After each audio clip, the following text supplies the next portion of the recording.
supuesto que sí. Uno de los grandes privilegios que tiene la iglesia cuando se congrega es darle adoración al Trino Dios, al Padre, al Hijo, al Espíritu Santo, de quien la Escritura nos dice que fuimos sellados con el Espíritu Santo de la promesa, que es las arras de nuestra herencia hasta la redención de la posesión adquirida para alabanza de su gloria.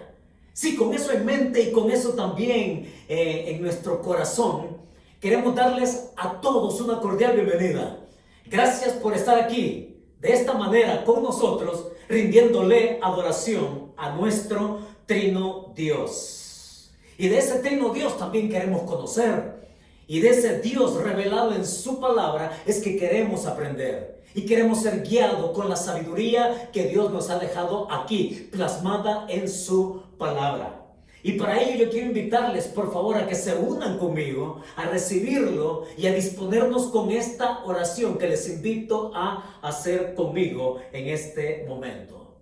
Y decimos juntos así: Señor, en este momento dispongo mi corazón y mi voluntad para ser oidor y cumplidor de tu palabra en obediencia. Guíame con tu Espíritu Santo para ser transformado a la imagen de tu Hijo. Que así sea. 57 años atrás había sido bautizado con el nombre de Robert Edward Lee. Descendía de la familia Lee en el estado de Maryland. Y de esa forma había vivido toda su vida llevando ese nombre.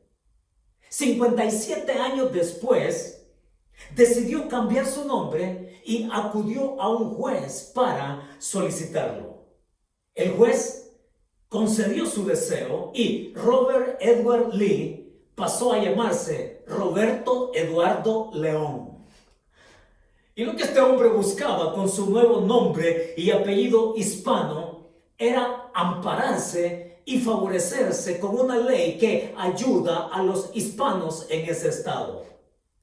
Pero las autoridades le negaron ese trato preferencial, porque si bien él había cambiado de nombre, él continuaba con la misma personalidad, la misma raza, el mismo origen, el mismo color, la misma sangre que siempre corrió por sus venas, siendo la misma persona de siempre.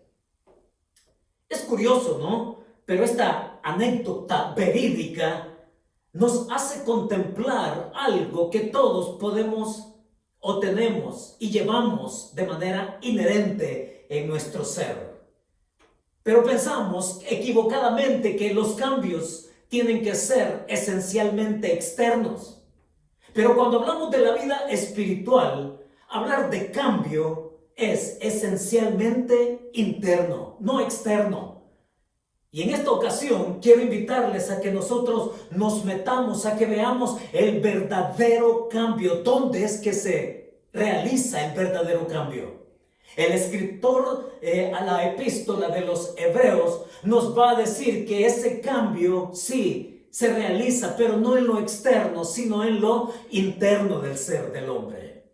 Es allá en el capítulo 8 de Hebreos a donde les invito a ir. Porque por ahí se dice, ¿no?, que lo único seguro es el cambio.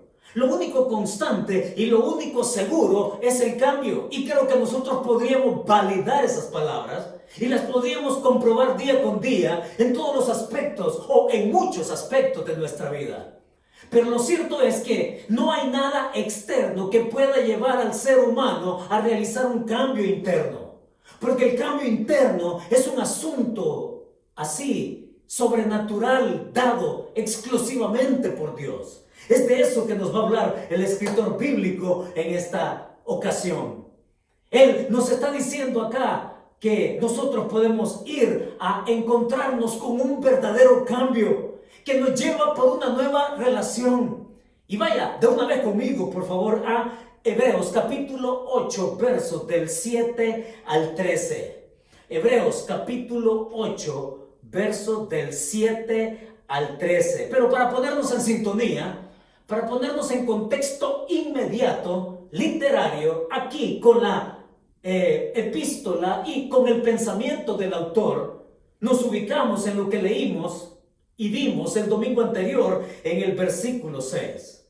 Y ahí en el versículo 6 nos ha dicho que ese sumo sacerdote, el verdadero sumo sacerdote, que es Jesucristo, que oficia allá en el verdadero tabernáculo, que es su misma presencia, está activo y está ahí continuamente activo a favor de sus hijos. Y constantemente Él quiere ver vida floreciente, vida fructífera.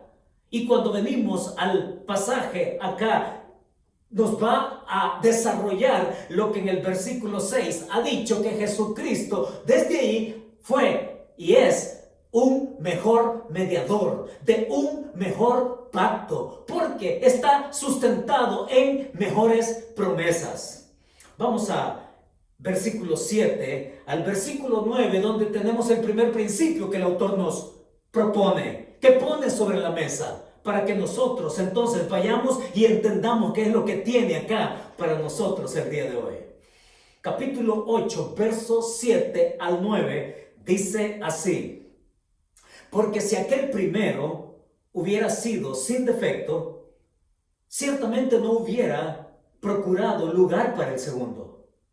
Porque reprendiéndolos dice: he aquí vienen días, dice el Señor, en que estableceré con la casa de Israel y la casa de Judá un nuevo pacto. No como el pacto que hice con sus padres el día que los tomé de la mano para sacarlos de la tierra de Egipto. Porque ellos no permanecieron en mi pacto y yo me desentendí de ellos, dice el Señor. Es aquí donde nosotros ahora entonces vemos el primer principio que el escritor nos pone sobre la mesa. Y el principio que él nos da es este, mis hermanos. Nos habla de la necesidad imperiosa del hombre. Y el principio es: la necesidad imperiosa del hombre justifica el cambio como razón. La necesidad imperiosa del hombre justifica el cambio como razón.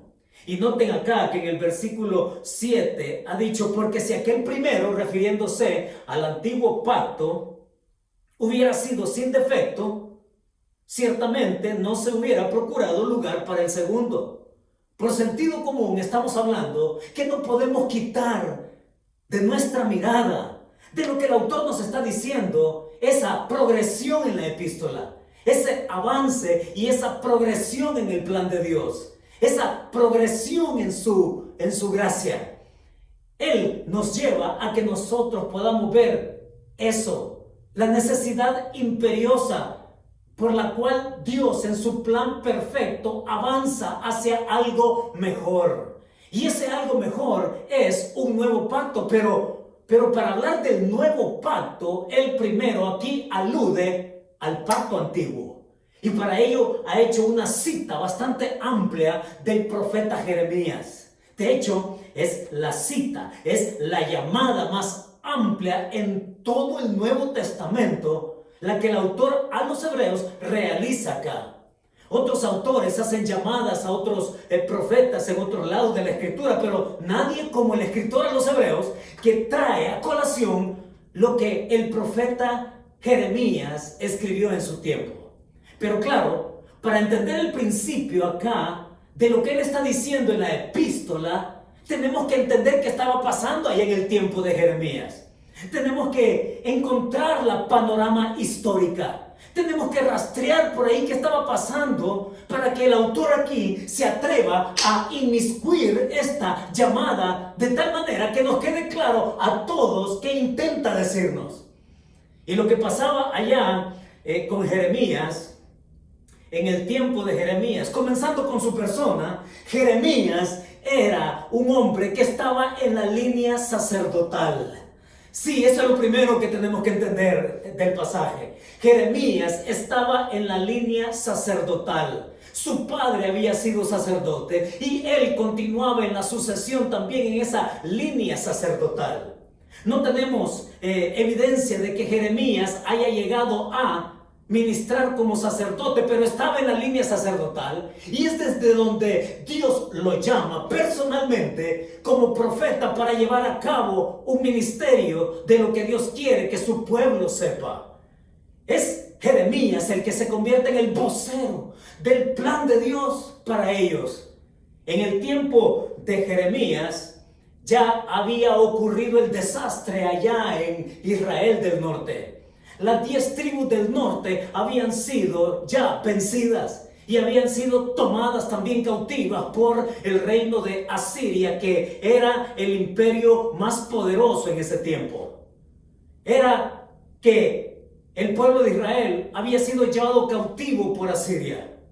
Y lo único que quedaba de Israel era ese reducto de Judá, que es donde Jeremías llevó a cabo su ministerio profético. Y les decía, oigan, miren, ya tienen el ejemplo de las 10 tribus del norte. Cuídense, atiendan a la voz de Dios. Y él se convertía en el vocero para ellos, para que entendieran cuál era el deseo de Dios, que ellos obedecieran su ley. Y es interesante, pero en todo el juego histórico que está aquí aludido, no solamente era que Asiria conquistó a las 10 tribus del norte, también el príncipe Nabucodonosor había venido en guerra con Asiria y la había debilitado. Y fue cuando el príncipe Nabucodonosor regresa a Babilonia a tomar el puesto de rey, porque Nabopolassar había muerto. Y regresa Nabucodonosor a Babilonia.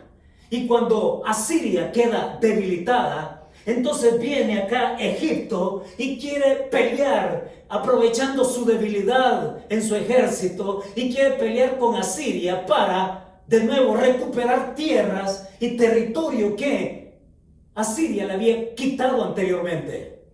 Esta es versión original de Juego de Tronos, ¿no?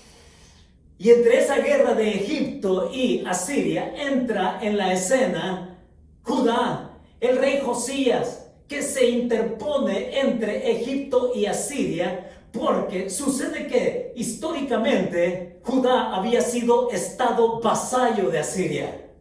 Y cuando Babilonia debilita a Asiria, entonces Judá se libera de ese yugo.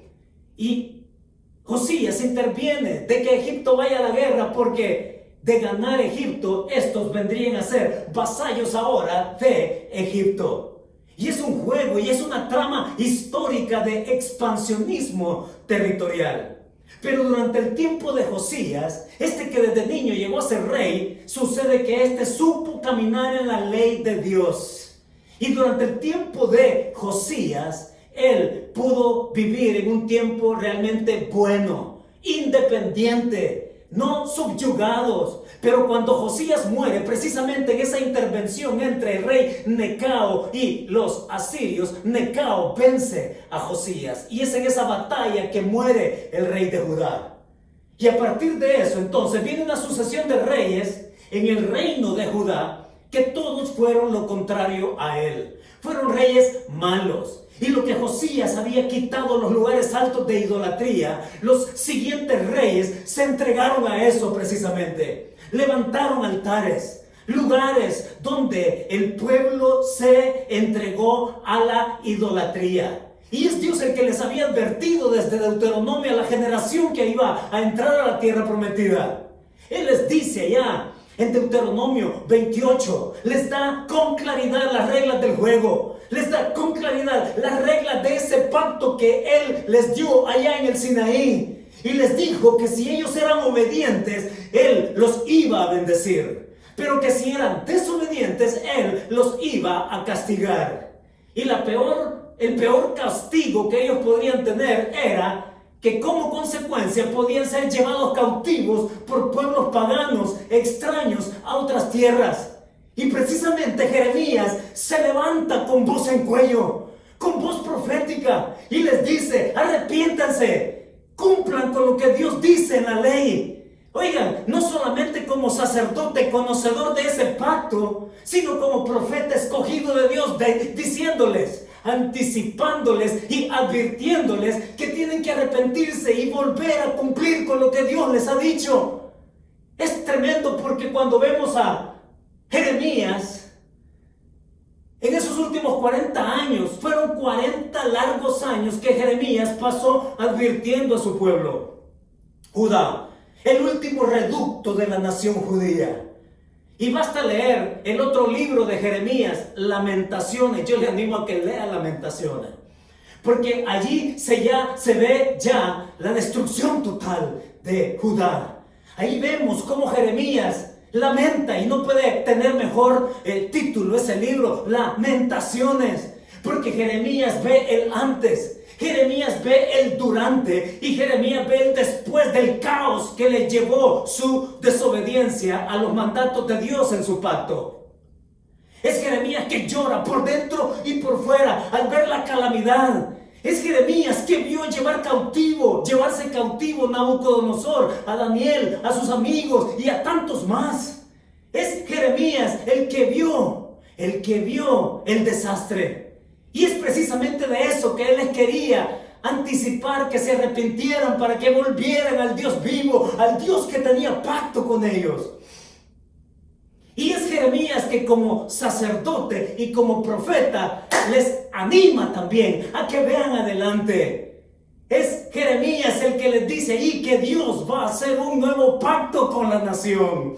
Y no solamente él, también hablamos de Ezequiel. Ezequiel, otro que estaba en la línea sacerdotal, pero que Dios lo llama para ser vocero de su profecía, de su mensaje, para que el pueblo también se arrepienta.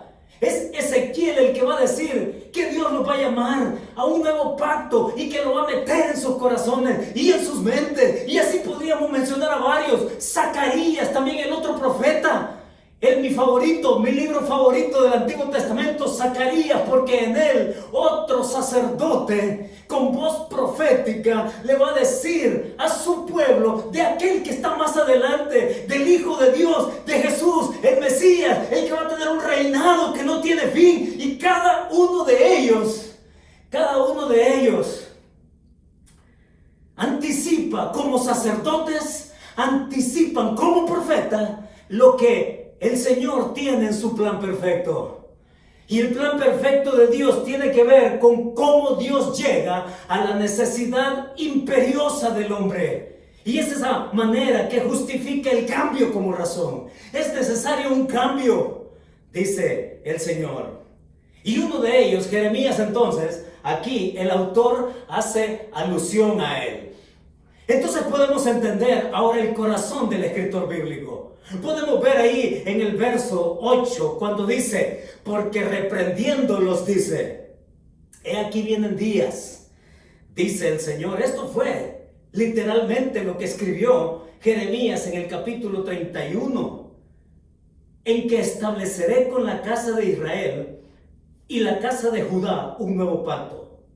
No como el pacto, dice, que hice con sus padres allá cuando los tomé de la mano para sacarlos de la tierra de Egipto, porque ellos no permanecieron en mi pacto. El problema no era el pacto, el problema fueron ellos. Y Dios entonces le lleva a las consecuencias, a la peor consecuencia de ser arrancados de la tierra prometida que Dios les había dado en posesión, y tomados y llevados por otros pueblos a tierras extrañas como esclavos. Y luego en el versículo 9 dice ahí, y yo me desentendí de ellos, dice el Señor. Es una manera de explicar el autor las consecuencias que ellos vivieron por no ser obedientes al pacto. Entonces, mis hermanos, aquí encontramos algo. ¿Por qué el autor de los Hebreos tiene que hacer alusión a aquello?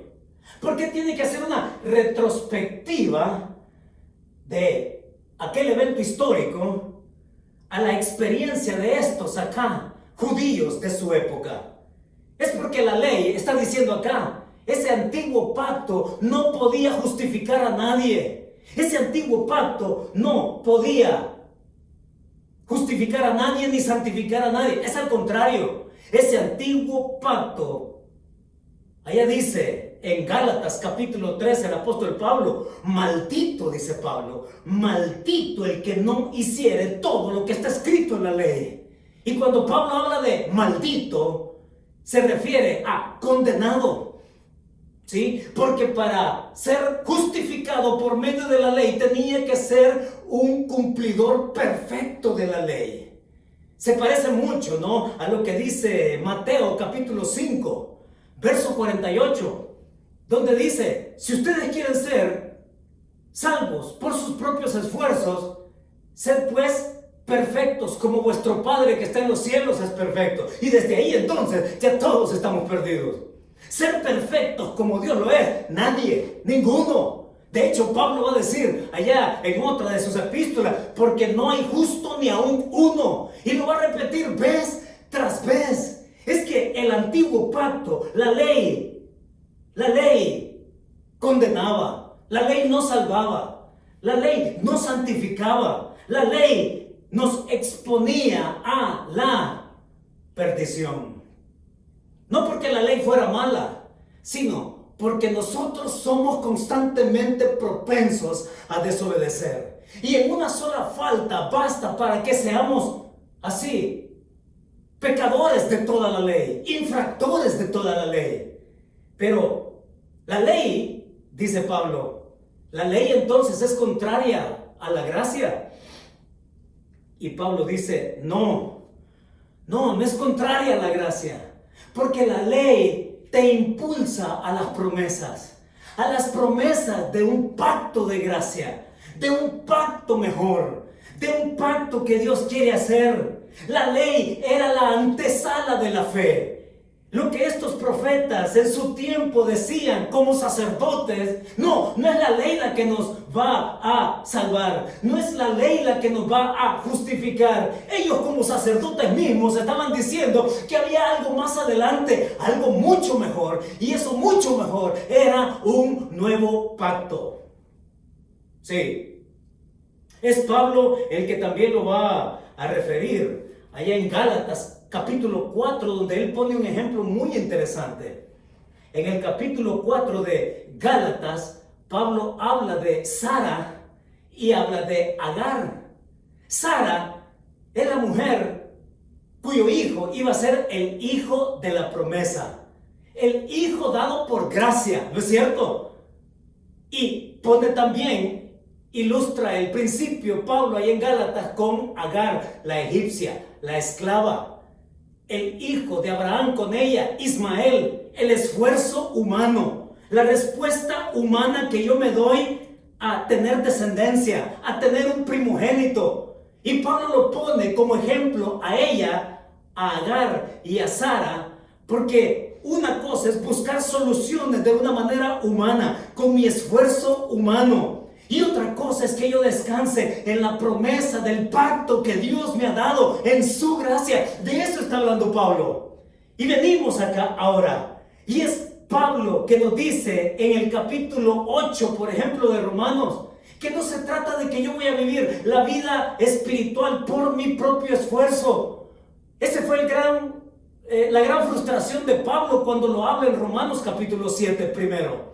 Él dice allá de todo lo fallido, de todo lo pecador que él era, y se dio cuenta de cuán pecador era a través de la ley, porque la ley lo que hacía era magnificar su pecado, darse cuenta de cuán pecador era Pablo. Y dice él allá en el capítulo 8 que la vida espiritual se vive por medio del Espíritu Santo. Porque el Espíritu Santo es el sello de la gracia de Dios viviendo interiormente en el hombre que se acerca por fe al Señor Jesucristo. Es este nuevo pacto de gracia que se basa en la progresión de Dios en su plan, en la necesidad imperiosa del ser humano. Y la necesidad imperiosa del ser humano es el perdón. El perdón que no se logra obtener queriendo complacer a Dios con esfuerzos humanos. No, de eso es lo que va a hacer y va a decir en el capítulo 9, verso 9. del escritor a los hebreos. No puede hacer perfecto la ley a nadie, dice. Y luego lo va a repetir en el verso 10. Nunca puede hacer perfecto a los que se acercan. La ley no puede perfeccionar a nadie. El esfuerzo humano y el cambio y el verdadero cambio no viene por el esfuerzo propiamente humano, dice el escritor. Y es que esa ley se basó en un sacerdocio que ya hemos dicho era inferior, pero que el nuevo pacto se basa en un sacerdocio que es superior. Es Dios personalmente el que quiere tratar con nosotros. Es Dios el que nos quiere enseñar, revelarse en su palabra y que no haya necesidad que nadie más les enseñe, dice aquí el escritor. Vamos a ver al pueblo judío ahí tratando entonces de verse a sí mismo como pueblo, pero Dios va más allá y Él avanza y Él tiene un plan tan amplio que Él no basa su gracia solamente para un pueblo étnico. Dios expresa su gracia a todo el mundo, a los gentiles que quiere Dios que le conozcan, que quiere Dios relacionarse, que quiere que se acerquen a Él en fe. Entonces en los versículos del 7 al 9 encontramos primero cómo el escritor aquí hace una retrospectiva y nos lleva a que un sacerdote como Jeremías, en su función también profética, nos diga de primera mano que el asunto no está en cumplir la ley, porque es imposible. Es Jeremías quien dice que Dios quiere hacer un nuevo pacto y lo anticipa desde entonces, para que hoy aquí, al aludirlo el escritor bíblico, nosotros podamos entender este principio. El principio de la necesidad imperiosa, que es el perdón de los pecados. Y que nosotros podemos estar entonces anulados si lo queremos hacer en nuestro propio esfuerzo. Recordemos que el hilo conductor de lo que el escritor tiene en mente, en su corazón, es como meta el acercamiento a Dios. Y el medio, no la ley, sino Jesucristo como mediador de un mejor pacto. Eso es lo que el escritor tiene en su corazón para que nosotros sigamos esa línea y ese pensamiento y esa verdad que no es por el esfuerzo humano, sino a través de el que se dice acá es mejor esperanza, mejor camino para acercarnos a Él.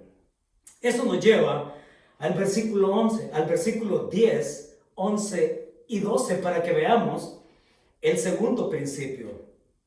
¿Ya? Y dice el verso 10, por lo cual, este es el pacto que haré con la casa de Israel. Después de aquellos días, dice el Señor, pondré mis leyes en la mente de ellos y sobre su corazón las escribiré y seré a ellos por Dios y ellos me serán a mí por pueblo. Y ninguno enseñará a su prójimo, ni ninguno a su hermano, diciendo, conoce al Señor, porque todos me conocerán, desde el menor hasta el mayor. Porque seré propicio a sus injusticias, y nunca más me acordaré de sus pecados y de sus iniquidades. ¿Qué más? ¿Qué más tiene acá el autor para compartir con nosotros ahora? No solamente que la necesidad imperiosa del hombre justifica el cambio como razón. También nos va a decir que el nuevo pacto, este nuevo pacto habilita a toda persona a tener un nuevo comienzo. Sí, es con este nuevo pacto que podemos tener un nuevo inicio, una nueva historia, una nueva página que escribir en la vida de cualquiera de nosotros. Es esa la realidad. Pero la manera en cómo lo explica acá es que si no es por ese nuevo pacto, ninguno está habilitado para hacerlo. Pero al tenerlo, sí, podemos tener acceso a tener un nuevo comienzo con el Padre. En otras palabras, vemos cómo de la retrospectiva del ejemplo histórico del pasado nos pone en perspectiva en nuestro presente de la oportunidad abierta que nos habilita cualquiera de nosotros a venir y entonces creerlo. Y entonces poder, sí, estar seguros de un cambio que es interno, no de un cambio que es externo. Es una relación que se habla aquí: y serán para mí mi pueblo y yo seré para ellos Dios. Está hablando de relación, está hablando de intimidad, está hablando de acercamiento, está hablando de fe, está hablando de conocimiento de quién es Él. Es que se puede conocer a Dios. Lo dijimos desde un principio en la serie. ¿Es que acaso se puede conocer a Dios? Sí y no. No, porque Dios es infinito. Y un ser infinito no puede ser entendido por un ser finito como nosotros. No, no se puede conocer a Dios. Pero la respuesta también es un sí. Porque sí se puede conocer a Dios a partir de lo que Él se ha dado a conocer. Y la manera en que se ha dado a conocer de tú a tú, de la manera más concreta y cercana, para que por medio de esa oportunidad abierta y de esa puerta que se llama Jesucristo, nosotros podamos conocer el Dios que perdona, el Dios que se relaciona, el Dios cercano, el Dios que quiere tratar con mi historia negra y hacer una nueva historia, un nuevo capítulo, renovar entonces y tener un nuevo comienzo. Ahora, entremos en lo práctico, porque esto es lo que para muchas personas se convierte en el gran obstáculo de su vida. Y a veces el obstáculo lo convertimos en una manera pseudo piadosa de no buscar a Dios. Es esa persona que dice: ¿cómo? Yo no me puedo acercar a un Dios que es santo, porque yo soy pecador. Y de una manera pseudo piadosa, que si bien es cierto, ese Dios que es santo y que repudia el pecado, no obstante, Él ama al pecador. Sí, Dios reprueba nuestro pecado, pero Él nos ama como persona porque fuimos hechos a imagen y semejanza suya.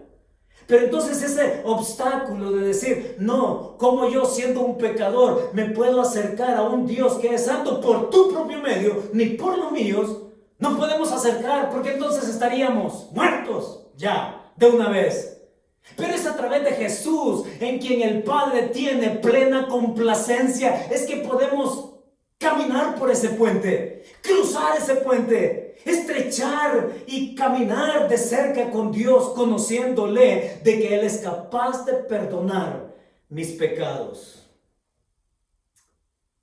Y usted se pregunta, y este es otro obstáculo que muchas personas tienen, que su pecado es tan grande que Dios no tendría por qué perdonarlo.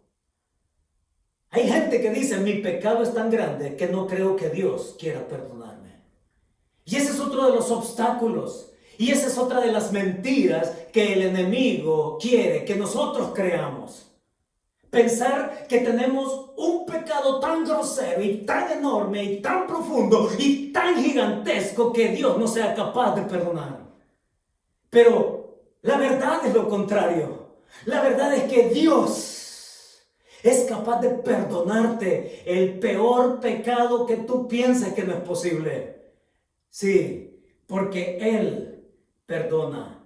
Porque Él es propicio, dice en el verso 12, porque seré propicio a sus iniquidades y nunca más me acordaré de sus pecados y de sus iniquidades. Miren, esto es interesante, pero en el versículo 12 dice ahí que Dios ya no se va a acordar de nuestros pecados. Y esa es una imposibilidad, porque Dios no olvida. Dios no tiene capacidad de olvidar. Él lo sabe todo. La idea acá es que cuando Él dice que no se acordará más de nuestros pecados, Él está diciendo que yo jamás te voy a echar en cara tus pecados una vez tú vengas a una relación conmigo por fe. ¿Por qué? Porque yo no te veo a ti, yo veo a mi hijo, dice Dios. Yo veo a él, lo veo a él en mi total complacencia de tomar tu pecado, de ser tu sustituto, de morir en esa cruz, de completar una obra salvífica. Y yo a quien veo es a mi hijo llevando tu pecado, en quien yo me complazco. Ya no me acordaré más, dice, y me gusta porque en el verso 12 dice, y nunca más. Y en el texto griego es un me, es una doble negación. Me, no, es un no enfático, es un no que dice Dios, jamás yo te voy a echar en cara aquello por lo cual tú deberías estar condenado. No, jamás voy a venir y te voy a enrostrar tu pecado para decirte que yo pueda retractarme de mi gracia. Jamás Dios se va a retractar de su gracia cuando una persona viene por fe y le entrega su corazón al Señor, y a partir de ahí experimentar una nueva vida. Es una vida nueva en el Espíritu Santo.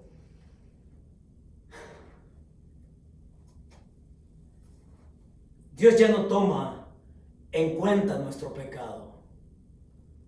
El nuevo pacto nos habilita a cualquiera de nosotros para tener un nuevo comienzo. No le temas a un nuevo comienzo. El cambio es interno. El cambio no es externo. El cambio es allá adentro en el corazón. Es allá donde Dios es especialista en trabajar. Ese es el único que puede llegar. Oiga, ninguna ciencia humana, ninguna disciplina humana y humanista va a llegar a resolver la necesidad imperiosa que tiene el hombre de ser perdonado. Y la gran pregunta que debemos hacernos a lo largo del tiempo es: ¿cómo se justifica el hombre ante Dios? Y por eso es que pasa el versículo 13 con el siguiente principio. Y note cómo termina el pasaje. Verso 13, al decir nuevo pacto, ha dado por viejo al primero, y lo que se da por viejo y se envejece está próximo a desaparecer. Hombre, ¿cuál es el principio acá? El principio que nos propone el autor bíblico, mis hermanos, amigos, es este: no vayas por el camino equivocado, fuera de la gracia de Dios. En síntesis, lo que está diciendo el autor bíblico es esto: no vayas por el camino equivocado, fuera de la gracia de Dios. Es que no vas a encontrar otro camino que lo lleve a Él. No vas a encontrar otro camino que te acerque y que tengas una relación con el Padre. No hay otro camino fuera de la gracia de Dios que no sea su propio Hijo. Hermoso principio. Pero claro, tenemos que exaltar, o mejor dicho, tenemos que aclarar, subrayo, aclarar algunas cosas que muchas personas piensan y creen y que están equivocados en nuestros días. Son esas ideas obsoletas, ¿sí? Viven en lo absurdo, en lo obsoleto, en lo caduco.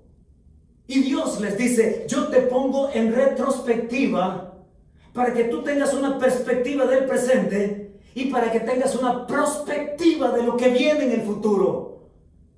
Pero muchos se estancan en su presente con ideas obsoletas.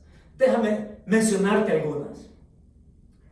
Una idea obsoleta, absurda, es que muchas personas piensan que después de morir, que después de morir, Dios les va a dar una segunda oportunidad desde donde se encuentren.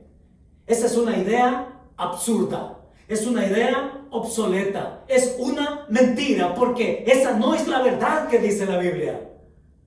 La verdad que dice la Biblia es que ninguna persona después de morir va a tener alguna segunda oportunidad. No, esa es una idea obsoleta. Otra idea obsoleta es esta, que le he oído también a mí. Me consta que se lo he oído a varias personas. Que después de morir, dicen, bueno, yo ya cuando esté delante de Dios, que Él se apiade de mí. Una idea obsoleta. No es en el momento en que tengas que rendirle cuentas a Dios. Porque cuando te encuentres delante de Dios sin haber resuelto ese problema de tu necesidad imperiosa de pecado acá en la tierra, lo único y la única opción que vas a tener es condenación. Y eso no es asunto mío y no es asunto de nadie. Ese es un asunto de Dios en su palabra. No se trata de tener esa expectativa de que Dios a lo mejor se puede apiadar de mí una vez que yo muera, donde me encuentre. No es eso lo que la Biblia enseña. Otra idea obsoleta es esta: es que alguien más puede hacer algo por mí después que muera. Y hay grupos que enseñan eso. Los mormones, por ejemplo, que se bautizan por alguien acá, por alguien que ya murió, para que Dios se apiade de su alma y que goce la eternidad. No, eso no lo enseña la Biblia. Esas son ideas obsoletas. Déjame ponerte otra realidad de nuestro tiempo, porque no solamente se trata de ideas obsoletas, también tenemos que hablar de ese fenómeno de religiosidad inmediata, como yo le llamo. Sí, esto es versión mía. Yo le llamo esto fenómeno de religiosidad inmediata.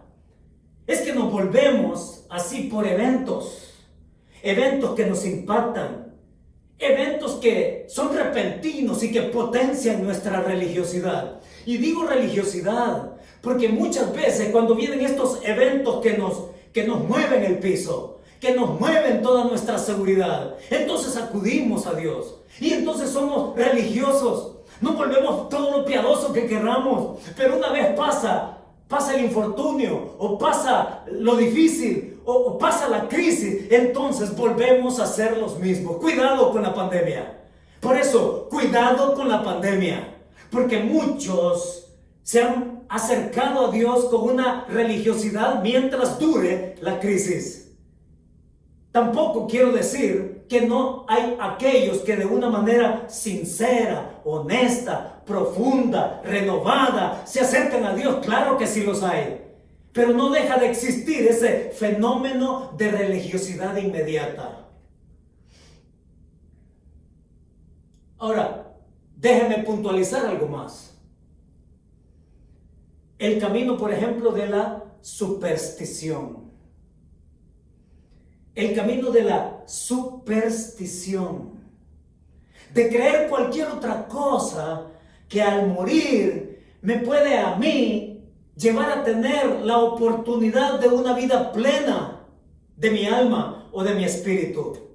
No se trata del camino de la superstición. No se trata de creencias esotéricas. No se trata que tú estás en conexión con la naturaleza y que una vez tú partes de este mundo, tu naturaleza y supersticiones.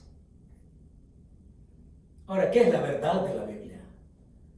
La verdad de la Biblia se dice así.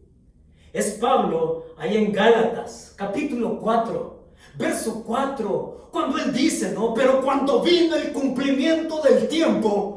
Sí, cuando vino el cumplimiento del tiempo, significa que en nuestro tiempo, porque la palabra es cronos allá, cuando vino el cumplimiento del tiempo, del cronos, de la historia, en el punto exacto donde Dios manifiesta su gracia en su Hijo y que a través de Él entonces se puede comenzar toda una nueva era por medio de quien cada persona a través de la fe puede venir a una relación con Dios. Cuando vino el cumplimiento del tiempo, dice Pablo, Dios se manifestó. Dios viene a nuestra historia. Nuestro tiempo es afectado por su kairos, por su tiempo de oportunidad para nosotros. Y al meterse en nuestra historia, en Él nos muestra su plan perfecto. En Él nosotros podemos tener la oportunidad de una puerta abierta para acercarnos al Señor. No tomando el camino equivocado de la gracia. No se trata de esfuerzo humano. No se trata de un cambio externo. De nuevo Pablo lo va a decir. Nos salvó, dice Pablo, no por obras de justicia que nosotros hubiéramos hecho, sino por su misericordia, por el lavamiento de la regeneración y por la renovación en el Espíritu Santo. Regeneración que es el ministerio que el Espíritu Santo realiza de impartir nueva vida, la vida de Dios, la vida de Cristo en usted y en mí. Y que el Espíritu Santo se convierta en el sello permanente de caminar en su poder, de conocer a Dios y que nos va a guiar a todas las cosas que Jesucristo enseñó. Y que de esa manera podemos entonces tener una vida de perseverancia en Cristo. No es como aquel que se cambió el nombre. No es como aquel que cambió su nombre. También hay otros más. Y con esto vamos cerrando. Como aquel muchacho de 22 años llamado Wesley French. Este chico que le vendió su camioneta a alguien más, pero que después él quería recuperarla. Pero la vía de recuperarla no fue por recomprar la camioneta, sino que este chico con sus amigos planearon asaltar a este hombre, al nuevo dueño de su carro. Lo asaltaron, lo golpearon, lo dejaron tirado, se subieron al carro, huyeron en ese vehículo. Y aparentemente ellos tenían el plan perfecto para que la policía no los rastreara. Así que con el carro robado en el que huyeron, se fueron a un lugar y con pintura en aerosol pintaron el carro que era verde, lo convirtieron en un carro color negro. Así que él y sus amigos pasaron pintando el carro que era verde, ahora era negro, y podían pasearse, según ellos, tranquilamente por la ciudad. De hecho, así manejaron por 5 horas yendo al norte en el estado de Washington. Pero lo que nunca se le cruzó por la mente a este Wesley French, ni a ninguno de sus amigos, a ninguno se les pasó por la mente cambiar las placas del carro. Así que cuando la policía vio el carro, simplemente volvió a ver la placa y al revisar en su computadora era el carro que había sido declarado robado. Y la policía persiguió el vehículo. Finalmente los arrestaron y este Wesley French pasó 1 año en prisión. ¿Por qué la historia? Porque nosotros podemos pintar nuestra vida de todos los colores que querramos. Podemos ser camaleónicos. Sí, podemos ser tan camaleónicos como querramos. Pero el cambio otra vez no va a ser externo. El cambio, el verdadero cambio siempre va a ser interno. Y ojo, porque no se trata de una condenación que va a durar 6 meses. No se trata de una condenación que como a este chico le tocó pasar 1 año en prisión. No se trata de una condenación de 6 meses ni de 1 año. Se trata de tu eternidad. Se trata de dónde vas a pasar tu eternidad, si separado de Dios en condenación o junto a Él, habiéndole entregado tu corazón a Jesucristo. Entonces cuando el Escritor nos pone acá al profeta Jeremías para darse a entender en lo que significa un mejor pacto, que nos pone en retrospectiva de la necesidad imperiosa y que nos pone también en perspectiva en nuestro presente para que nos demos cuenta que la gracia de Dios sigue vigente como puerta abierta para conocerlo y tener relación con Él y tener una nueva vida en Él. En este presente podemos estar seguros. Por eso es que el escritor es así, con esta mirada hacia adelante, prospectivamente, viendo hacia el futuro donde tu salvación es segura. ¿Cuál es la verdad entonces? La verdad que nos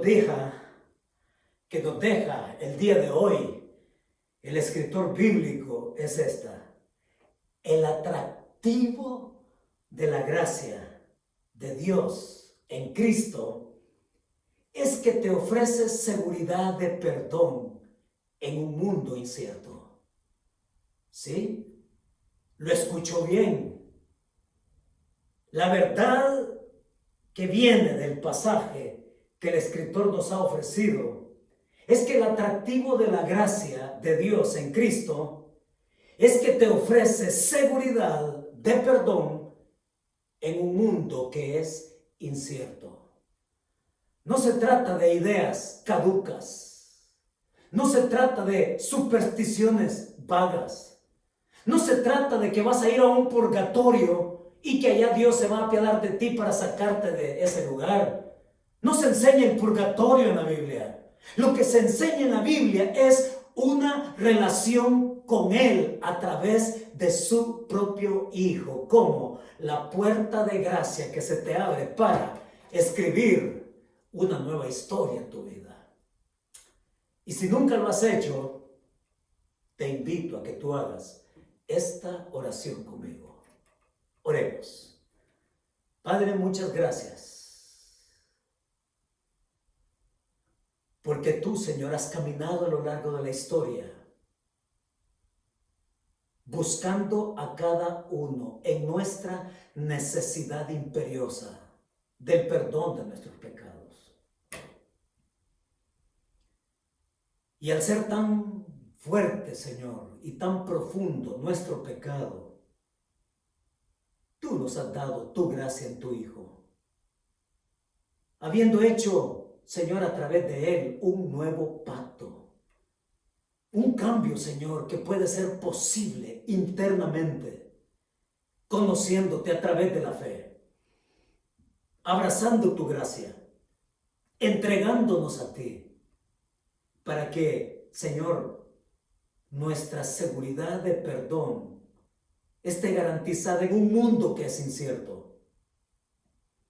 Y yo oro para que aquellos que nunca han recibido esa gracia, respondido a esa gracia, Señor, yo pido para que tu Espíritu Santo los convenza de pecado, de justicia y de juicio. Para que el único camino que tú nos has dado para llegar a ti, Señor, la gran meta, el gran deseo tuyo de acercarnos a ti con el único medio que es tu propio Hijo, sea una realidad en aquellos que nos escuchan. Que tú nos confirmes eso, Señor, para que podamos perseverar también hacia lo que tú has preparado para nosotros, teniendo a tu Espíritu Santo como las arras de nuestra herencia. Muchas gracias, Señor. Así lo pedimos y así lo queremos vivir, perseverantes en el poder de tu Espíritu Santo, pidiéndotelo en el nombre de tu Hijo Jesucristo. Amén y amén. Que Dios nos bendiga.